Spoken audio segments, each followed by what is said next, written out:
내 대접은 내가 받는다라는 말이 있습니다.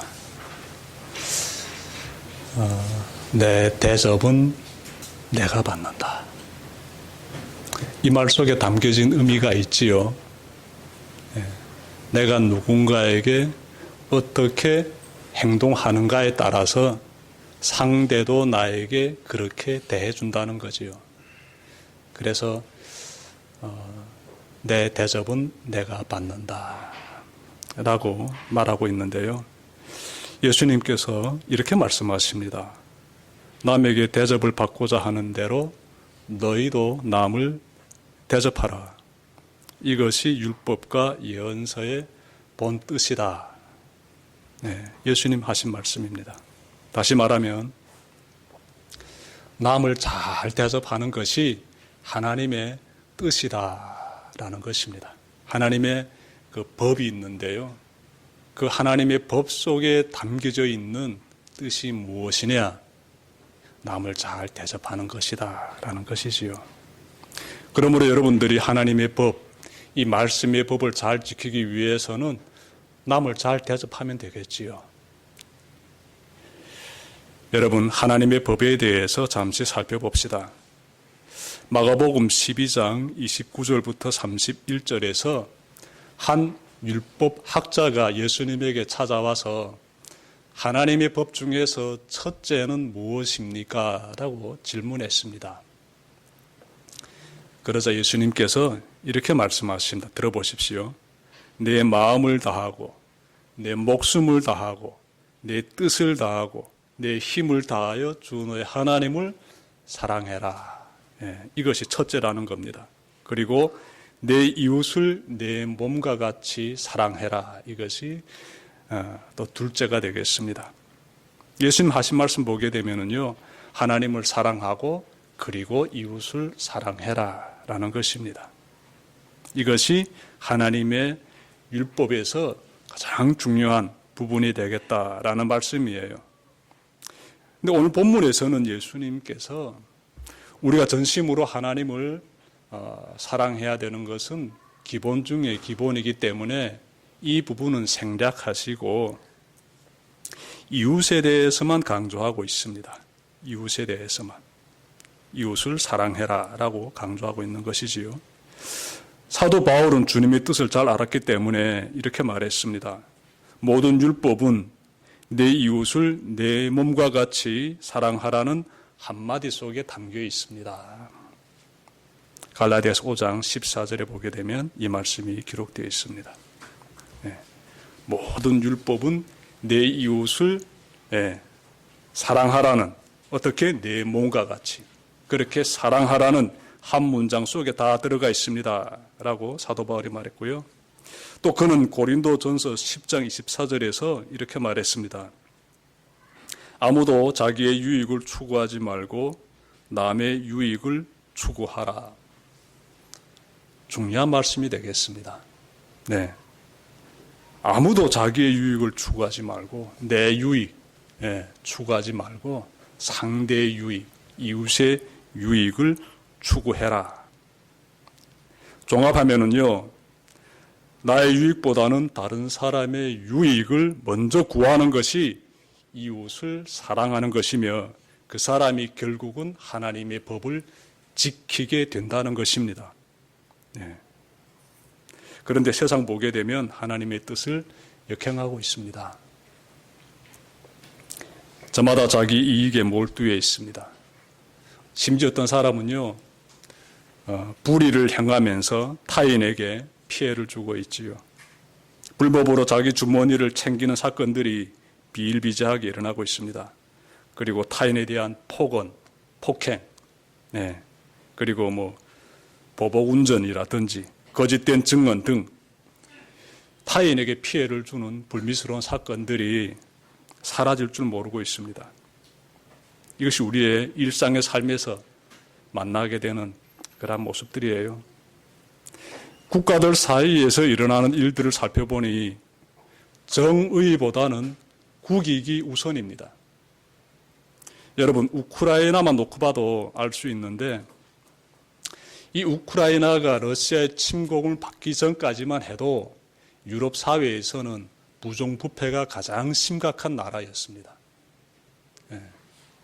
그런데 러시아가 침공하자 유럽의 많은 나라들이 우크라이나를 지원하고 있습니다.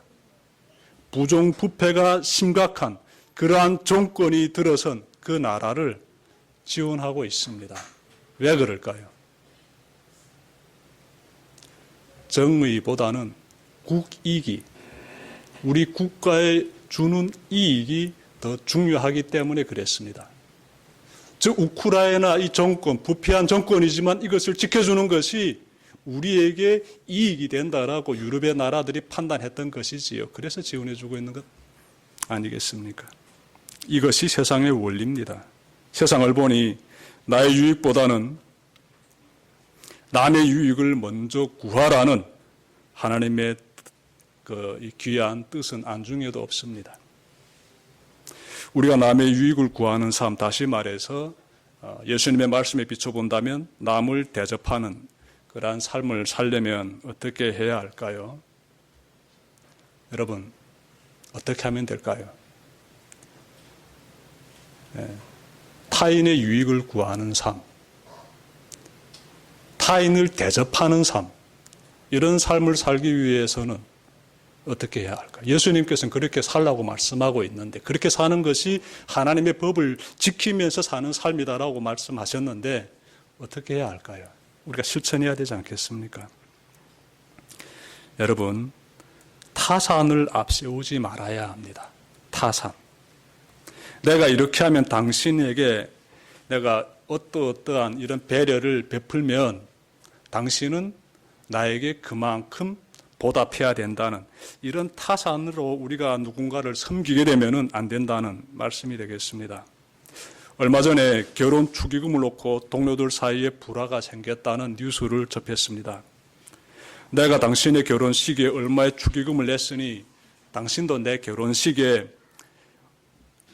그에 합당한 정도의 축의금은 내야 한다는 이런 식의 의견들을 기사에서 실었던데 읽는 내내 씁쓸했습니다. 철저히 계산하고 주고받아야 하는 관계라면 굳이 결혼식에 축하하러 가야 하나 싶습니다. 축의금이 많고 적음에 상관없이 진심 어린 축하가 넘치는 결혼식이 진정으로 아름다운 결혼식입니다. 그런데 많은 사람들은 타산하면서 그렇게 축의금도 준비하고 누군가에게 배려도 베풀고 있습니다. 다 이에 타산이 깔려 있다는 것입니다. 우리는 그렇게 하면 안 됩니다.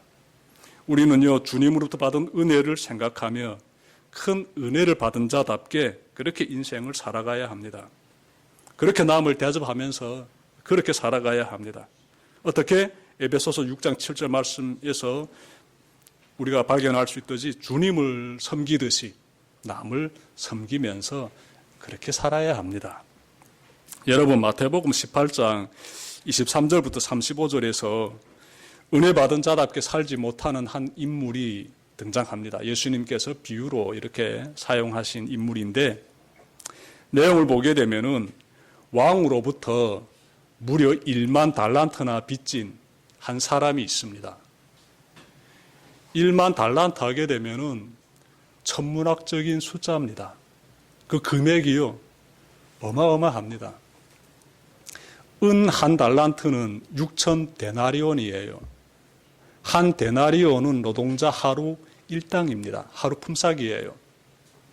자, 그러니 한 데나리온이 하루 일당이면은 6천 데나리온은 거의 16년 동안 일해야 모을 수 있는 품삯이에요. 그만큼 한 달란트가 가지고 있는 금액이 굉장합니다.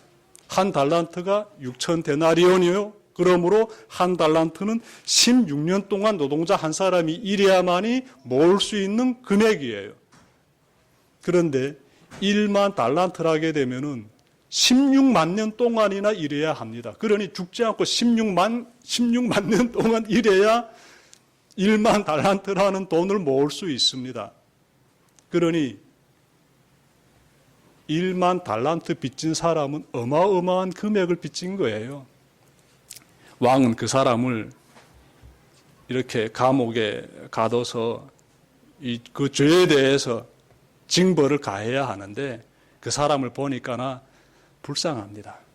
그래서 감옥에서 풀어주고 그 사람이 진 그 어마어마한 천문학적인 그 빚을 다 탕감해 줍니다. 왕의 한없는 은혜로 풀려난 이 사람이 돌아가서 뭘 하나 봤더니 자신에게 100데나리온 빚진 사람을 붙잡아 가지고 당장 빚을 갚으라고 울러맵니다. 100데나리온 이래봤자 3개월치 월급이 되겠습니다. 그 사람을 심지어 옥에까지 가둡니다. 빚을 갚으라고. 이 소식을 듣게 된 왕은요, 1만 달란트를 탕감받은 그 사람을 다시 불러다가 정말 감옥에 도로 집어넣습니다. 이 악한 놈아, 사악한 놈아, 한없는 은혜를 받았는데 네가 나가서 어쩜 그렇게 악하게 행동할 수 있느냐. 다시 감옥에 집어넣습니다. 예수님의 이 비유를 통해서 우리가 무엇을 발견할 수 있겠습니까, 여러분? 하나님으로부터 우리가 굉장한 정말 한없는 은혜를 이렇게 우리가 덧입었습니다. 우리가 그동안 살면서 지어왔던 그 모든 죄들이 다 탕감받았어요. 그러므로 우리도 나가가지고 우리에게 죄를 지은 사람들 만나게 되면 용서해 주면서 살아라라는 것이 예수님께서 하시는 말씀의 핵심이 되겠습니다. 이 말씀에 비춰서 봤을 때 우리는 남에게 대접받고 싶은 대로 우리가 먼저 그들에게 대접을 베풀어야 한다는 이 주님의 이 말씀, 오늘 본문 말씀과 한번 연관시켜가지고 생각해 볼 필요가 있습니다. 하나님으로부터 큰 은혜를 받아가지고 용서받아가지고 새롭게 새 삶을 살 수 있게 되었는데, 즉 큰 은혜를 받았는데 그런 자답게 우리가 나가서 이웃을 사랑할 때 우리가 먼저 그 사람들에게 대접하는 사람, 자비를 베푸는 사람, 사랑을 베푸는 사람 돼야 된다는 것입니다. 그렇기 때문에 이 주판을 튕기면서 내가 이만큼 줬으니 나에게 이만큼 줘야 돼, 이런 타산하는 이런 자세로 삶을 살아가게 되면 참 비참한 삶이 되는 것이지요. 우리는 남으로부터 어떤 대접을 받고 싶어 하는지에 대해서도 이 시간 좀 살펴봤으면 좋겠습니다. 내가 받고 싶은 대접이 있어요. 그래서 내가 받고 싶은 그 대접, 내 안에 일단 이렇게 있는데 이것을 받기 위해서 먼저 내가 다가가서 상대에게 이렇게 대접을 베풀어야 되지 않습니까? 그러므로 우리 각자가 받고 싶은 그 대접에 대해서 한번 살펴봅시다. 여러분은 어떤 대접을 받고 싶습니까? 네. 존중이지요. 존중. 인격적으로 대접받고 싶어 합니다. 상대가 나를 존중해 주기를 바랍니다. 정말 중요한 내용이 되겠습니다. 어린 아이들도 마찬가지고요. 인간으로 태어난 사람이다라게 되면은 모두가 가지고 있는 것은요, 간절한 바람은 내가 가는 곳에서, 내가 만나는 사람을 통하여서 내가 존중받기를 원하지요. 그것이 가정이든 사회이든 교회이든 우리 모두는 존중받기를 원합니다. 여러분, 그러자면요, 우리가 먼저 상대를 존중해야 됩니다. 상대를 존중하는 사람에게서 풍겨나는 인격이 있습니다. 그것은 겸손이지요. 겸손한 인격.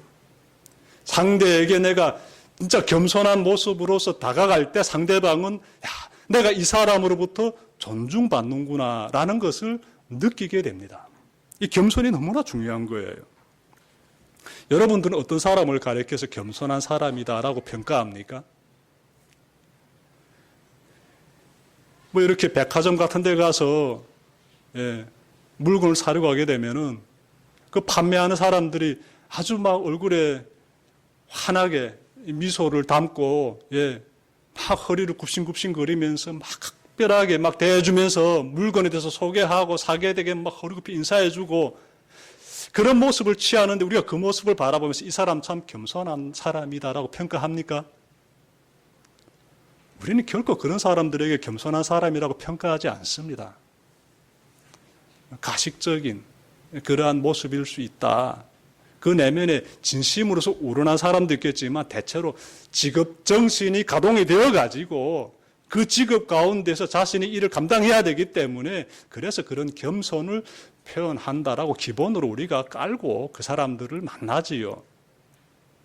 우린 진짜 겸손한 사람이다라고 할 때는 상대가 나를 대하는 그 모습에서 그 언어의 그 높낮이에서 그 사람이 나에게 보내주는 그 눈빛에서 또 그 사람이 삶에서 나에게 취해주는 그 신실성에서 내가 이 인격으로부터 내가 존중을 받는구나 라고 우리가 판단하게 되고 이분은 참 겸손한 사람이구나 라고 판단하게 되지요. 하나님께서 우리에게 예수님을 통해서 하신 말씀 보게 되면은 남에게 대접받고자 하는 대로 너희도 남을 대접해라라고 하는데 우리가 남을 대접할 때 이와 같은 모습들이 나타나야 합니다. 진심으로 겸손하고 진심으로 존중해주는 마음, 그러한 것들이 우리 내면에서 분출되어 나와서 상대방에게 전달이 되어야 됩니다. 그러면 상대방도 우리를 존중해 줄 것입니다. 사람은 누구나 나를 진심으로 대접하는 겸손한 사람과 함께 있고 싶어 합니다.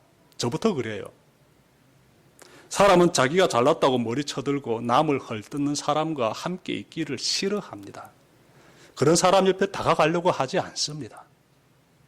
사람은 누구나 나를 존중하면서 겸손히 행동하는 그런 사람들과 쭉 함께 있고 싶어 해요. 다른 사람을 존중하며 따뜻히 섬기는 사람에게는 여러분 오늘 말씀 보니까 반드시 보상이 따릅니다.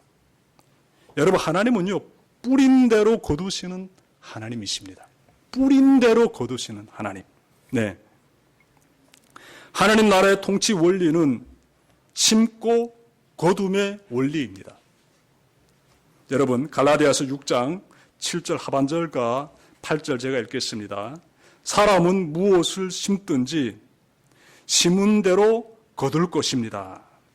자기 육체에다 심는 사람은 육체에서 썩을 것을 거두고 성령에다 심는 사람은 성령에게서 영생을 거둘 것입니다. 근데 사도 바울이 심는 대로 거두는 천국의 원리에 대해서 지금 이렇게 말씀하고 있습니다. 예수님께서 말씀하셨듯이 남을 대접하는 것만큼 내가 대접받는 것, 이것이 하나님 나라의 법이다. 이 사실을 잘 명심하시길 바랍니다. 그리고 우리는 천국에서는 물론이거니와 이 세상에서도 하나님 나라의 법을 지킴으로써 그 열매를 미리 맛보게 됩니다. 남을 나보다 귀히 섬김으로써 받게 되는 만족과 기쁨과 평화를 누리게 됩니다. 몇 년 전의 일이에요. 아마 한 5년 전쯤 되지 않았을까 싶습니다. 저희 5씩솔이 이렇게 이 대게 한 마리를 이렇게 쭉 이렇게 마주하게 되었는데 식탁에 대게 한 마리만 딸라당 오른 거예요. 저는 그 대게 한 마리 보면서 이거 어떻게 해야 하나. 내 혼자 먹으면 글쎄 대게 한 마리가 그냥 넉넉할 수 있는데 안에도 앉아있고 아이들 3명 초롱초롱하게 앉아있는데 이 대게 한 마리 어느 코에 바르나 잠깐 걱정이 들더라고요. 자, 그런데 이 아이들이 그 대게를 맛있게 먹는 모습 보니까 절로 배부른 거예요. 내가 먹은 것처럼 배부르더라고요. 그런데 이 아이들이 그 대게 그 살을 뽑아가지고 이 부모 입에다 넣어줘요. 그 모습 보니까 진짜 더 배부른 거예요. 이 마음에 있잖아요. 내가 먹은 것 이상으로서 배부름이 느껴지는 것 있지 않습니까? 이 아이들이 서로 내가 더 많이 먹겠다고 막 이렇게 막 다투면서 음식을 먹었다면은 참 슬펐을 것 같습니다. 그런데 아이들이 막 웃으면서 부모 입에 이렇게 게살을 넣어주면서 그 먹는 그 모습 보니까 정말 배부르더라고요. 여러분, 제가 그때 나름 깨달은 게 있습니다. 나누며 먹을 때 귀한 것을 남의 입에 넣어줄 때 그때 천국에서 누리게 되는 그런 기쁨, 그런 만족, 행복이 이렇게 느껴지더라고요. 우리는 남보다 자신을 먼저 생각하면서 남의 이익보다는 내 이익을 먼저 생각하면서 살고 있지는 않는지 이 시간 빌어가지고 성찰해 봐야 됩니다. 그리고 나서 나보다 남을 먼저 섬기는 그런 사람이 되기 위해서 마음을 잘 다지고 실천해 나가야 합니다. 가정에서뿐만 아니라 일터에서, 사회에서 말입니다. 그리하게 되면은 정말 놀라운 기쁨과 만족을 경험할 수 있습니다. 하나님 나라의 법이자 통치 원리인데 우리가 그렇게 살게 되면은 하나님께서 보상해 주시는 것이 바로 그와 같은 넘치는 만족과 기쁨이 되겠습니다. 이러한 법을 무시하고 나의 만족, 나의 욕구, 나의 욕망을 찾아 산다면은 그런 인생은 어찌 보게 되면은 황량한 폐허 위를 배회해야 하는 인생이 아닐까 생각이 듭니다. 제가 어느 식당에 갔더니 벽에 이런 문구가 씌어져 있었습니다. 이곳에서 일하시는 분들이 여러분의 가족 중에 한 사람일 수 있습니다. 마음에 상처를 주는 말 대신 따뜻한 말을 사용해 주시기 바랍니다. 저는 이 문구를 읽고 그 문구를 그 자리에서 다 외웠습니다. 이곳에서 일하는 사람들 중에 누군가는 당신의 가족일 수 있습니다. 이 문구를 보고 나서 그다음 이곳에서 일하고 있는 직원들을 제가 좀 살펴봤어요. 쭉 둘러봤습니다. 그들 중에는 어떤 사람들은 동남아에서 온 젊은이들도 있더라고요. 제가 드는 생각인데 아마도 이 식당을 찾은 손님들 중에 일부가 직원들에게 마음에 상처가 되는 그런 말들을 했던 것 같습니다. 그래서 사장이 정말 단단히 마음 먹고 이 문구를 딱 써가지고 벽에 붙인 것이지요. 여러분, 우리는 과연 예수님의 말씀대로 남을 대접하면서 배려하면서 존중하면서 그렇게 살고 있는지 정말 깊이 좀 돌아봤으면 좋겠습니다.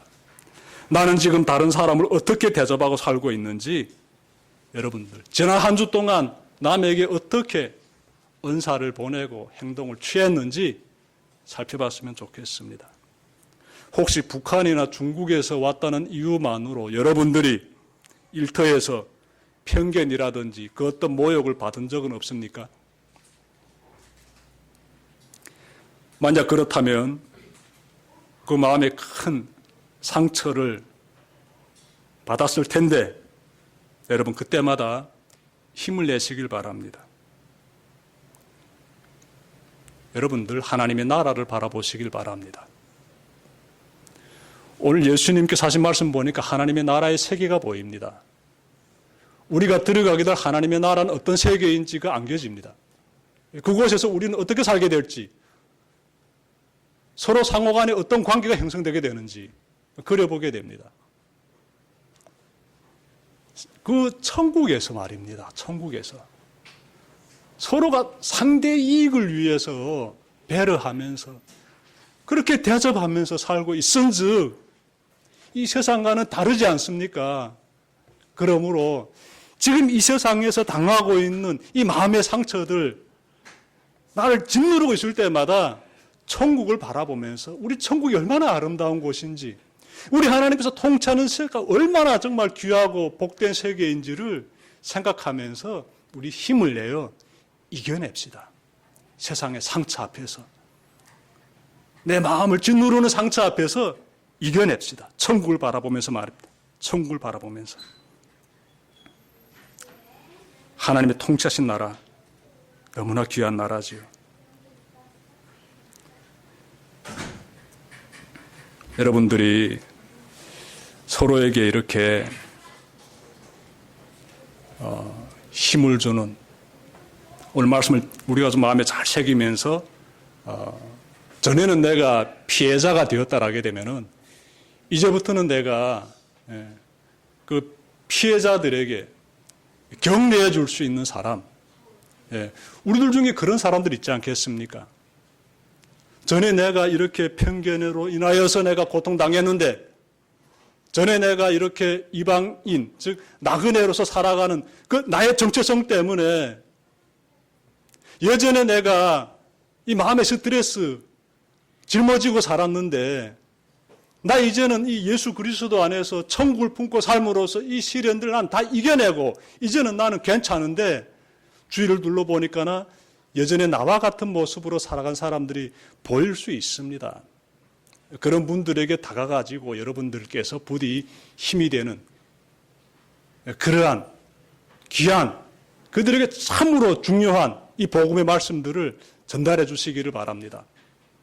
하나님 나라가 어떤 것인지 다시 말씀드리면 여러분들께서 잘 섬길 수 있는, 형식적으로 섬기는 것이 아니라 진심으로 섬길 수 있는, 진심으로 대접할 수 있는 여러분들 되시기를 바랍니다. 제가 말씀을 마치면서 한 가지만 제가 좀 전해드리고 싶은데, 저도 이렇게 교회를 개척하고 우리 교우들과 함께 하나님의 뜻을 쫓아서 이렇게 살아가야 되기 때문에 나름 실천한 것이 하나 있습니다.